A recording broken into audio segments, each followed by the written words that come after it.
और इसी के साथ चलिए खबरों में आगे बढ़ते हैं और अगली प्रमुख खबर का रुख करते हैं, जहां आपको बता दें कि हम बचपन से सुनते आए हैं एक मुहावरा कि जितनी चादर हो उतने ही पैर पसारने चाहिए। और ये मुहावरा अब कहीं ना कहीं राजनीतिक दलों पर एकदम फिट होता हुआ नजर आ रहा है।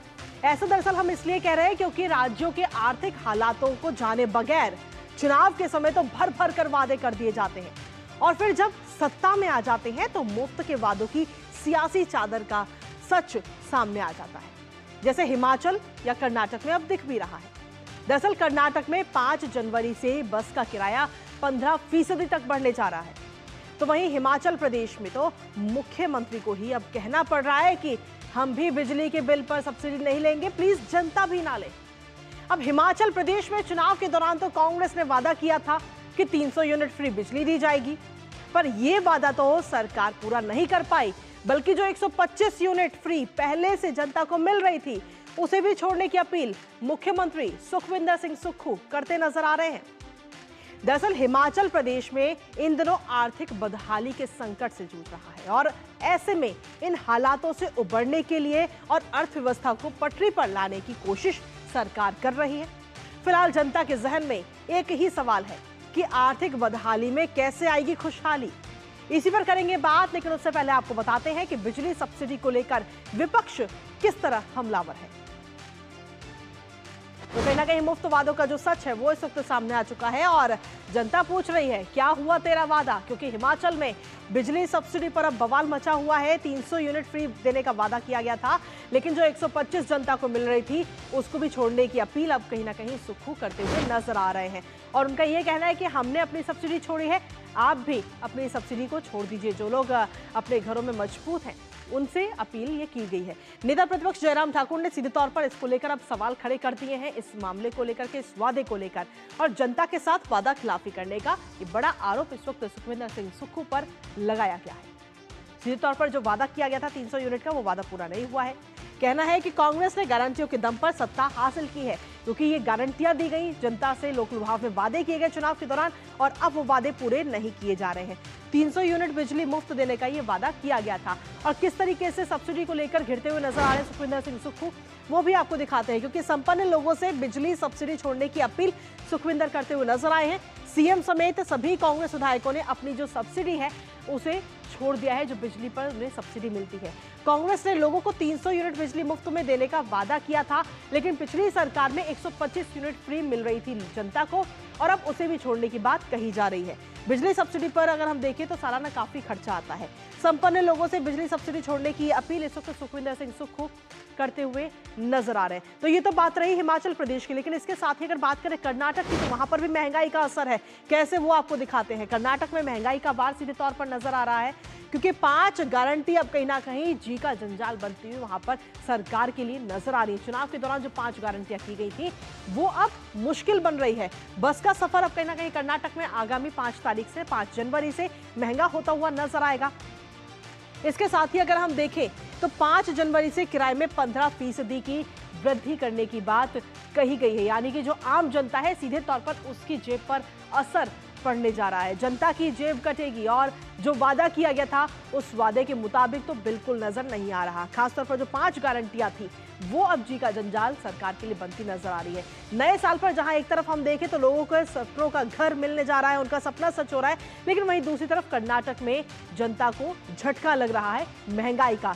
हालांकि ये भी कहा जा रहा है कि जो शक्ति योजना है वो जारी रहेगी। इसके साथ ही जो राज्य परिवहन निगम का जो भत्ता है वो पूरा बैठ चुका है, यानी कि नुकसान घाटे में जा रहा है। इस वक्त सत्ता में जो सरकार है, राज्य परिवहन निगम का जो भत्ता बैठ चुका है और ऐसे में कर्नाटक में महंगाई का जो ये दौर है वो काफी चरम पर है। रेवड़ी कल्चर ने कहीं ना कहीं सरकार की कमर तोड़कर रख दी है, क्योंकि सत्ता में आने से पहले तो तमाम वादे किए जाते हैं कि फ्री बिजली दी जाएगी, फ्री पानी दिया जाएगा, लेकिन उसके बाद में सच्चाई सामने आती है। अगर एक तरफ हम देखें तो बिजली, पानी और दूध की कीमतें भी आसमान पर हैं कर्नाटक में, तो ऐसे में सीधे तौर पर इसका असर जनता पर पड़ रहा है, जनता की जेब पर पड़ रहा है। शराब की कमाई से कहीं ना कहीं सरकार चलती नजर आ रही है। इसी के साथ ही मल्लिकार्जुन खड़गे ने हाल ही में 1 नवंबर को एक बयान दिया था जिसमें उन्होंने कहा था कि ऐसे वादे करो जो आपके बजट के अनुरूप हो। उन्होंने सीधे तौर पर यह आगाह भी किया था जब वादे किए जा रहे थे।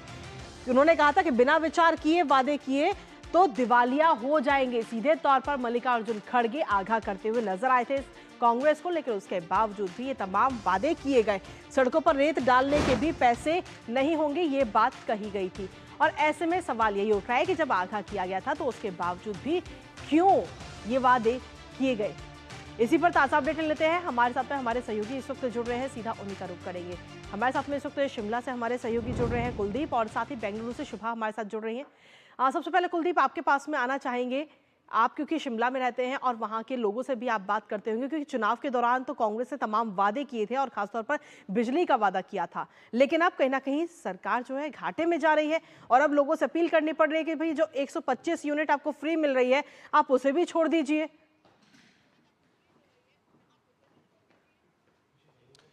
जी बिल्कुल कृतिका, अगर देखा जाए हिमाचल प्रदेश सरकार की जब से ये सत्ता में आई है, 11 दिसंबर 2022 से हम बात करें अगर, तो जब से ये सरकार सत्ता में आई है तब से लगभग इनके सर पर इस तरह का जो है माहौल बना हुआ है कि सरकार बचने की भी तक उम्मीद नहीं हो पा रही है।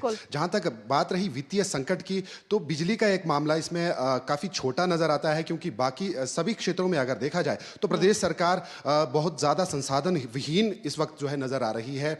लगभग 2 साल का समय हो चुका है, 2 साल से अधिक का समय हो चुका है सरकार बने हुए, लेकिन अभी भी हमारी जो प्रदेश की जो अर्थव्यवस्था है अभी तक पटरी पर नहीं लौट आई है। बिजली की अगर बात करें तो वर्ष 2022 में पूर्व सरकार के समय में 125 यूनिट मुफ्त देने की घोषणा जो की गई थी, अब जो है कांग्रेस सरकार द्वारा उस पर भी ये कवायद लगाई जा रही है कि जो सक्षम व्यक्ति है वो उस सब्सिडी को छोड़ दे। अगर गौर से देखा जाए तो अपने चुनावी वायदे 300 यूनिट की जो देने की जो बात कही थी, तो शायद वो पंजाब में जो भगवंत मान सरकार है उनसे प्रेरणा पाकर के ये जो 300 यूनिट्स फ्री देने का जो जुमला था वो प्रदेश सरकार ने, या कांग्रेस यूं कहें कि कांग्रेस ने अपने घोषणा पत्र में डाला था। और उसके उलट जब वो सत्ता में आई तो जब अधिकारियों से उनको फीडबैक मिला होगा तो ये देखने वाली बात थी कि 2 सालों में जो बिजली विभाग है हिमाचल प्रदेश का, अगर हम बात करें 2021 और 22 की, तो लगभग 1810 करोड़ रुपए के घाटे में ऑलरेडी चल रहा था। यानी कि जैसे ही सत्ता में आती ही सुक्खू सरकार ने यह कहा कि अब हम 300 यूनिट बिजली नहीं दे सकते, हम 125 यूनिट भी मुफ्त बिजली नहीं दे सकते, क्योंकि इससे प्रदेश को 2 सालों में 1245 करोड़ का नुकसान हुआ है। और ऐसे हालातों में जब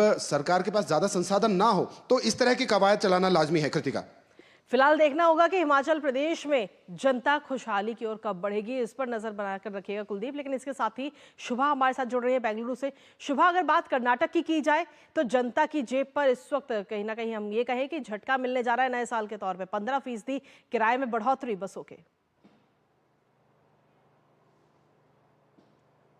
कर्नाटका में हम देख सकते हैं कांग्रेस सरकार रचने के पहले ही इन्होंने 5 गारंटियों का आदेश दिया था, लेकिन 5 गारंटियों से लोग तो खुश थे, लेकिन वही 5 गारंटी से एक गारंटी से लोगों को झटका लग रहे हैं। पहले हम दूध के बढ़ोतरी देख लिए थे और डीजल पेट्रोल के बढ़ोतरी देख दिए थे। अभी हम देख रहे हैं बस टिकट के बारे में। महिला के लिए तो मुफ्त था, लेकिन पुरुषों के लिए अभी इसमें भी बढ़ोतरी लेके आए हैं। इसके चलते हम देख सकते हैं कर्नाटका में 4 निगम, साರಿಗೆ निगम है, जिसमें KSRTC, KKRTC, KW, KRTC और BTMC जी, ये सारे के सारे साರಿಗೆ इन्होंने पहले ही बताया था अगर लोगों को मुफ्त में दिया तो सरकार के पास उतना धन नहीं है जो लोगों को मुफ्त दे सकते हैं। लेकिन गवर्नमेंट ने अपने चुनाव के लिए, चुनाव के बारे में सोचकर इन्होंने मुफ्त तो दे दिया था, लेकिन अब उसको जो वहाँ पे काम कर रहे कंडक्टर, ड्राइवर सहित कर्नाटका के साರಿಗೆ में जो काम कर रहे हैं उनको भी पेमेंट देने के लिए भी उनके पास पैसे नहीं है। और अभी इन्होंने बढ़ोतरी भी ला चुके हैं, लेकिन महिलाओं के लिए अभी मुफ्त है, पुरुषों के लिए बढ़ोतरी ज्यादा झटका दे सकते हैं। लेकिन कर्नाटका में सिटिंग सीट बस के लिए बढ़ोतरी लाए तो स्लीपर कोच बस के लिए वहां पर नहीं है। कर्नाटका सरकार अभी एक हाथ से ले रहे हैं और दूसरे हाथ से ज्यादातर लेने का कोशिश कर रहे हैं। इसके सारे देख सकते हैं कर्नाटका के लोगों भी परेशान हो गए। कर्नाटका में कांग्रेस सरकार आने के बाद एक के बाद एक झटका लग रहे हैं लोगों के लिए, और आगे जाके देख सकते हैं हम कर्नाटका में प्रतिभटन भी हो रहे हैं, लोगों ने ज्यादातर इनका विरोध प्रदर्शन कर रहे हैं। चलिए, फिलहाल बहुत बहुत शुक्रिया शुभा, आपका भी तमाम अपडेट साझा करने के लिए। साथ ही कुलदीप, आपका भी शुक्रिया। तमाम अपडेट्स और जानकारी साझा करने के लिए। कुल मिलाकर अगर हम देखें तो जो चुनावों के दौरान जो वादे किए जाते थे, उन वादों को लेकर ही अब कहीं ना कहीं सरकार घिरती हुई नजर आ रही है, क्योंकि उन वादों की पूर्ति नहीं हो पा रही है। और इसीलिए हम कह रहे हैं कि जितनी चादर हो उतने ही पैर पसारने चाहिए। आर्थिक हालातों को जानने के बाद ही चुनावी वादे किए जाने चाहिए सरकारों की तरफ से। खबरों का सिलसिला न्यूज पंच पर लगातार जारी है, लेकिन वक्त एक छोटे से ब्रेक का है। ब्रेक के उस पर बात करेंगे पाकिस्तान और अफगानिस्तान के बीच संघर्ष की।